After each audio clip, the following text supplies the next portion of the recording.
right, we are in our final episode of part one, from desire to morality.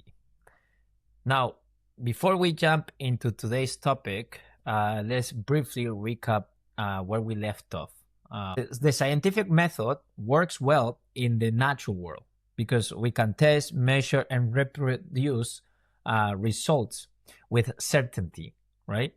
But when we turn to things like morality, we are dealing with non-physical objects, non-physical realities such as justice or dignity or love or respect, things that cannot be put under a microscope, okay? Things that cannot be quantified.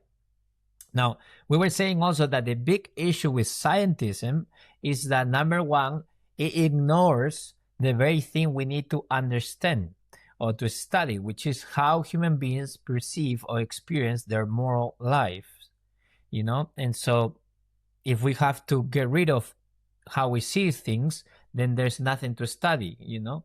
And then the second big issue is that of scientism is that it denies the value of other forms of inquiry or research.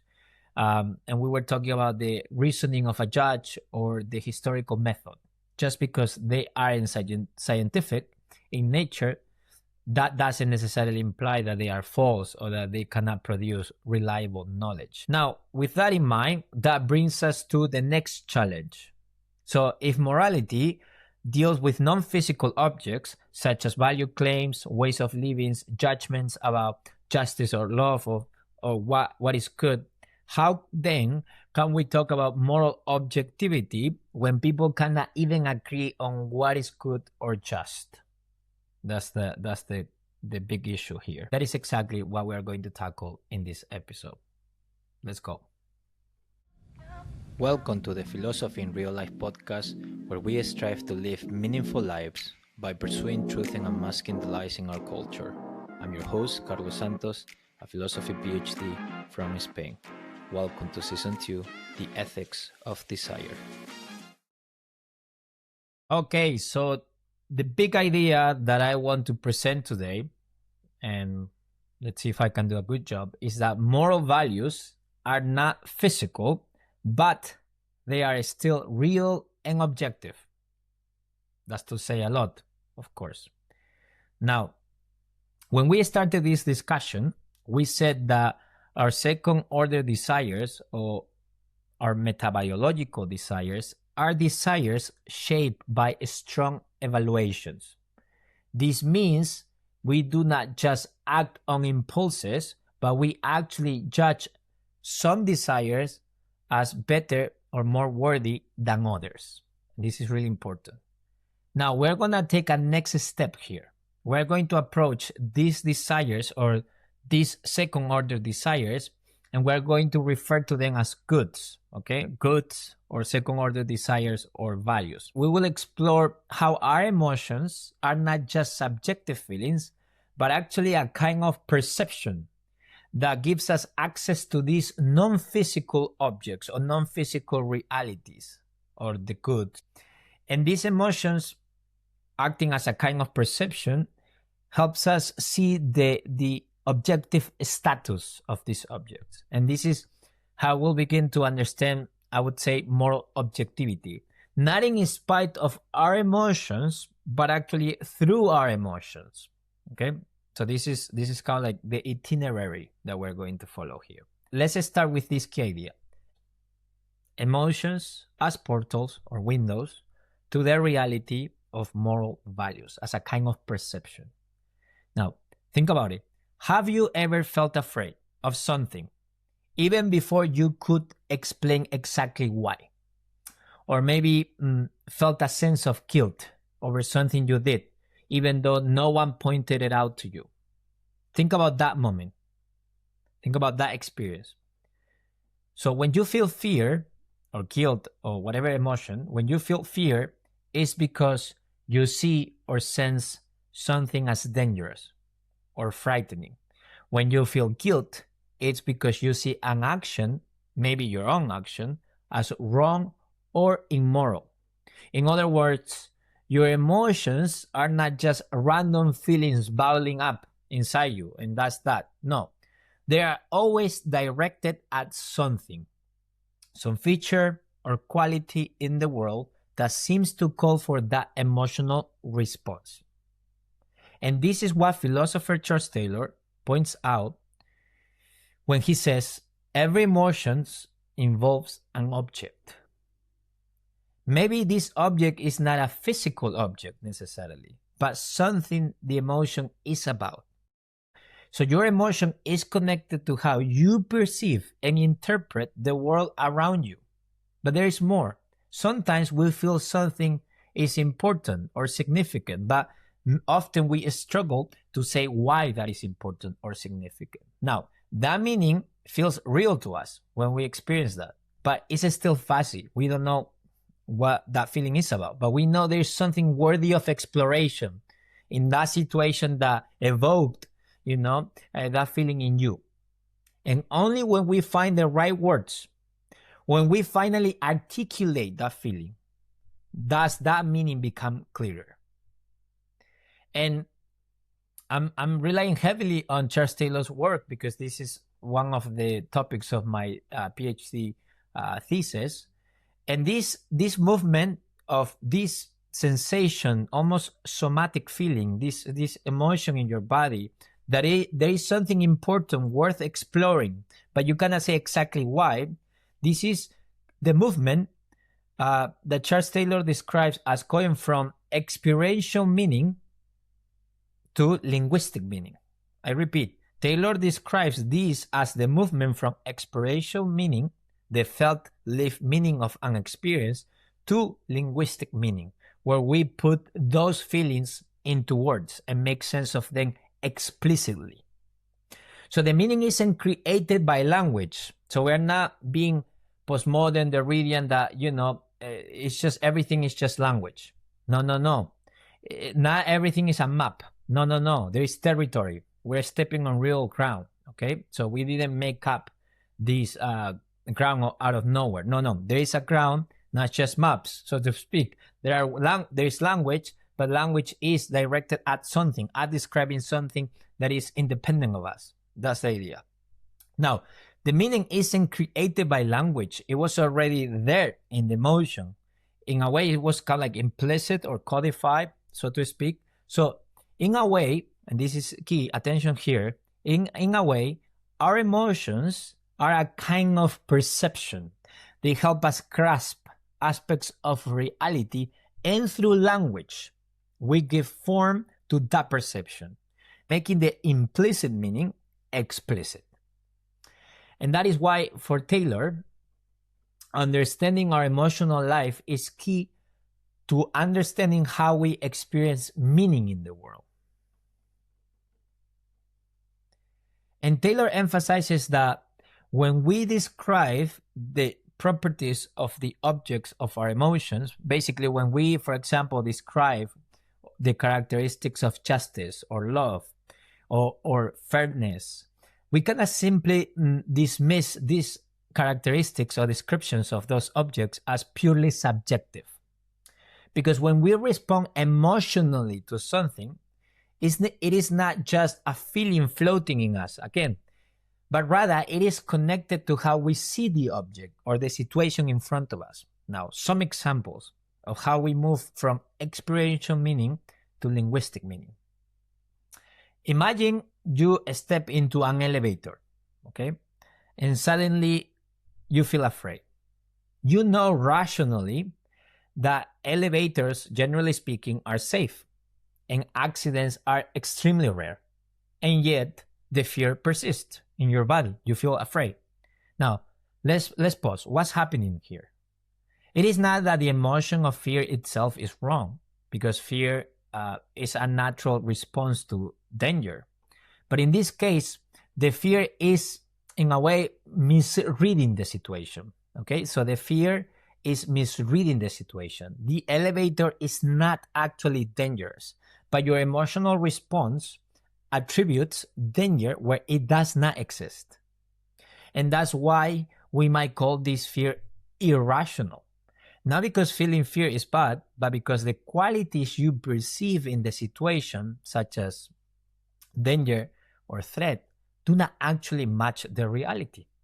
So this capacity to reflect on whether our emotions are tracking reality correctly is what makes emotional experience open to rational evaluation. Let me give you another example. Now, think of someone who becomes extremely jealous. Okay, jealous. Just because, I don't know, their partner is chatting politely with a guest at a party. Most of us would say, well, that jealousy is irrational. This dude is probably sexist or whatever. Now, but why would we say that that jealousy is irrational when we see that his partner is chatting politely with a guest at a party? Why? Well, because the emotion is mischaracterizing the situation, is treating a harmless conversation, a friendly conversation, as if it were a sign of betrayal or infidelity, right? Or cheating.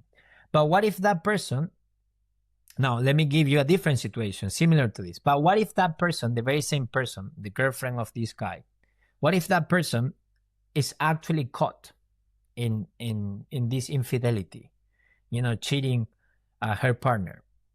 Now, in that case, jealousy or even anger would not be irrational at all, because the emotion would be in tune with reality. Because now the qualities of betrayal and unfaithfulness, or the characteristics of unfaithfulness, are truly present in the situation. So our emotion is tracking correctly the reality that we are witnessing. Okay, so let's try to recap what we just explained. So Taylor argues that these objects of our emotions often seem to have real properties, right? These non-physical objects or values or goods. We have called them in many ways, but we are referring to the same thing. Now, objects of our emotion often seem to have real properties, qualities that make them worthy or unworthy of desire, or worthy of our second-order desires, worthy of admirations or rejection or condemnation, right? So that's the idea. So when you admire someone's loyalty, you are not just feeling admiration, you are perceiving loyalty as something that has intrinsic worth. So in this sense, when something strikes us as good, it's not just about our feelings, it seems to say something about the object itself, about its value. We sense that some things are worthy of desires, okay? And that is why it's so important to distinguish between the emotion itself and the object of the emotion. We can and should ask, does the value I perceive really belong to this thing? Or does this person embody what it really means to be just, loyal, or loving? And this is what Taylor calls engaging in practical reasoning or moral reasoning. It's basically our way of checking whether the emotional response we had truly corresponds to the real features of the object, especially in moral situation. And by object, again, we're referring to these values, to this good. So in short, our emotions points us towards value. But through our reasoning, we try to discern whether that value is truly there, not just something we projected onto the situation, right? In the case of jealousy, that is mischaracterizing the situation. Now, this interplay between emotion and reasoning is key to how we navigate the moral landscape, these objects in our non-physical reality, okay? Now, to help visualize this, here's a simple flow of how this process works, okay? So just to recap, number one, we have the emotion, right? So we feel something in response to a situation. The emotion is about an object. Number two, we have the perception of meaning. That emotion gives us an initial sense of what is significant or valuable in the situation. In third, we have language expression.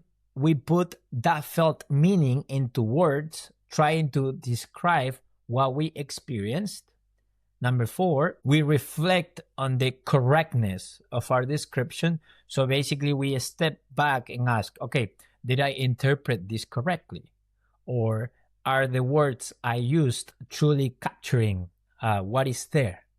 And then number five, we have the correct moral understanding. So through dialogue, reflection, and reasoning, we aim to arrive at a truer, more objective moral understanding of the situation, of the value of what happened there. Okay, so basically what these examples show, or these cases reveal something really important.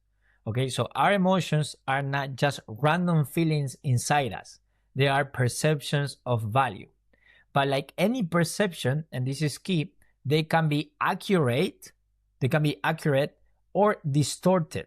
That is why we engage in practical reasoning or moral reasoning to check whether the emotion we feel corresponds to the real properties of the situation. And this is what allows us to evaluate through questions like, oh, is my fear justified?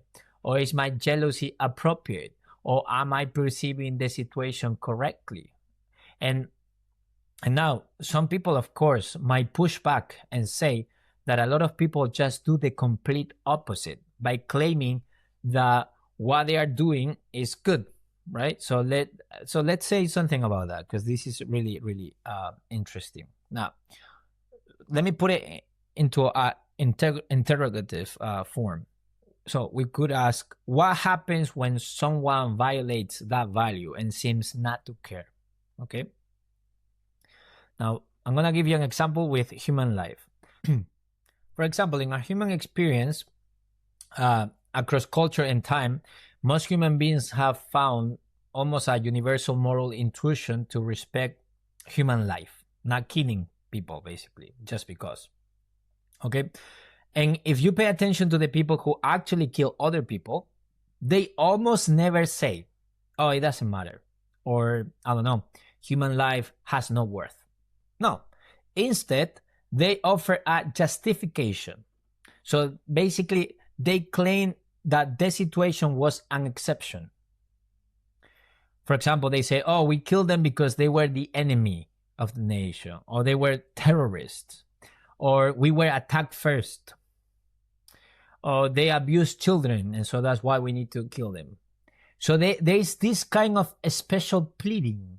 You know, this kind of a special pleading is itself revealing, because it proves that the underlying value, like the worth of human life, is recognized even by those who violate it.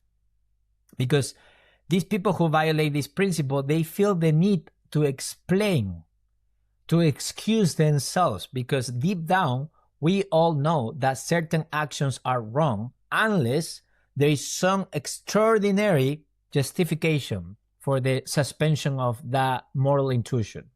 So this basically shows that moral values are not just personal preferences. They have a claim on us. They have a hold on us.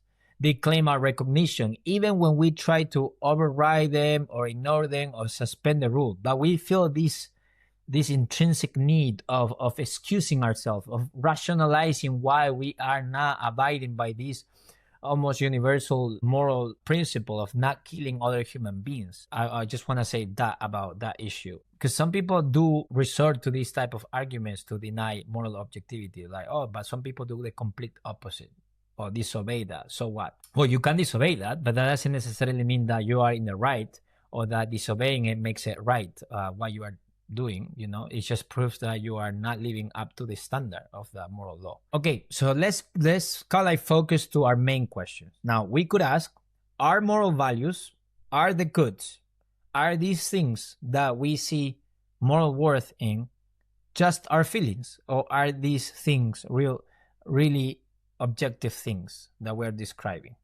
And some people might think that because moral values like justice, dignity, and things like that are not physical objects that we can see or touch, then they must just be subjective opinions based on feelings. But that's not the case. This is the most important answer that I'm going to offer, following the Charles Taylor thought here, to explain how is it possible for these things, for these values to be objective when we perceive these things through our emotion and then describe these things through our linguistic capacity, right? Okay, so we can think of these non-physical objects or values having three main characteristics. Okay, so let's dive into these three key aspects of these non-physical objects. So the first characteristic or key aspect is that moral values depend on us in the sense that we need to exist as humans for them to be acknowledged by us. Without humans, ideas like justice or betrayal would not be discussed, just like there would not be conversations or languages at all. All right. As far as we know, at least human language or things like that. All right. So the second characteristic is that moral values also depend on us in how we express them in language. This is slightly difficult to understand. So let me explain. So imagine that I see a rock outside of me. So the rock, for example, if we were to study its primary qualities, we could describe the shape, the weight, regardless of what I think or how I see it, because I have tools to describe that objectively according to the empirical science view, so to speak, okay? But moral meanings, or these moral values, or these goods, are not just sitting out there waiting to be described, like a rock, for example. But rather they are in a way accessed through through human emotion and our linguistic capacity. But there is a third characteristic that shows its objective status. So even though these values depend on us, the qualities we respond to, like justice, cruelty, or dignity, are not things we invent. We experience these values as having a kind of independent reality. Some things just deserve our respect, others things deserve our condemnation, even when we fail to live up to that standard or when we committed some atrocity. So in other words, the value is perceived as independent of our preference. That is why it tells us things we do not want to hear. Or it shows us that we are not behaving as we ought to behave, and if they are independent, they are objective. So even though values do not exist in the same way as, say, a chair or a chemical, they are still real. Our emotions and our language helps us perceive and articulate this moral truth. But the worth of these things don't come just from how we feel about them. It comes from the inherent qualities or certain actions or realities, qualities that call for admiration, respect, or even rejection. How does this relate to the ethics of desire? Now, this connects deeply with our desires, especially what we've been calling second-order desires or metabiological desires. They are because these are desires we have not just for things that feel good in the moment, but for things we recognize as having real value, right? And we mentioned many, like love, fairness, fulfilling life, justice, loyalty, and things like that.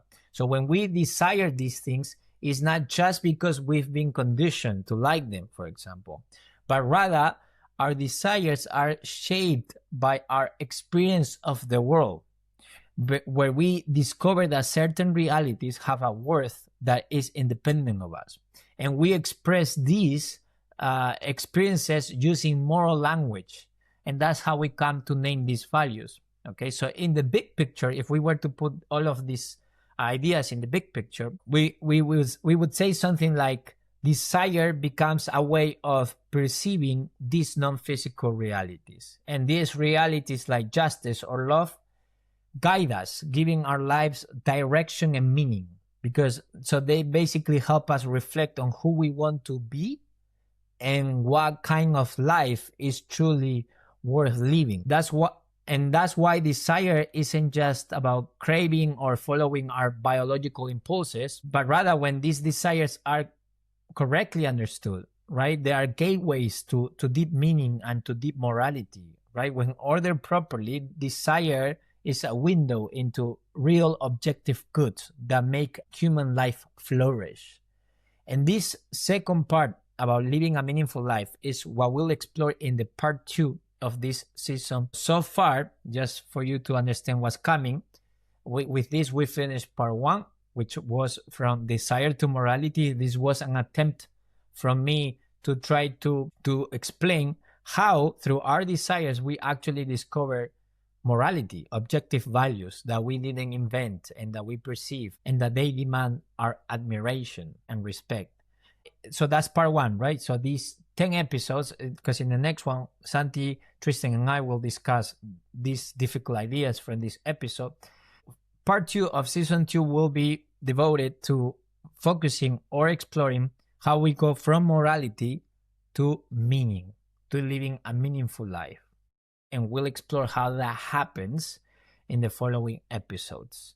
So I hope the explanation was not easy to understand, but hopefully easy enough to be understood. These ideas are very complicated to explain in podcasts, especially, I mean, it took me so many years and books and things like that to actually understand how is it possible to access meaning or to justify objective moral values through our desires. That is like, it's not intuitive, you know, it sounds like almost opposite. But I hope that you found value in this part one. I did my best, but that's why we have the conversations, the group discussion, because I know that in that group discussion in the next episode, you will understand more clearly some of the things that I mentioned here. But anyways, it was my best attempt, and I hope you enjoy so far season 2, The Ethics of Desire. See you in the next one.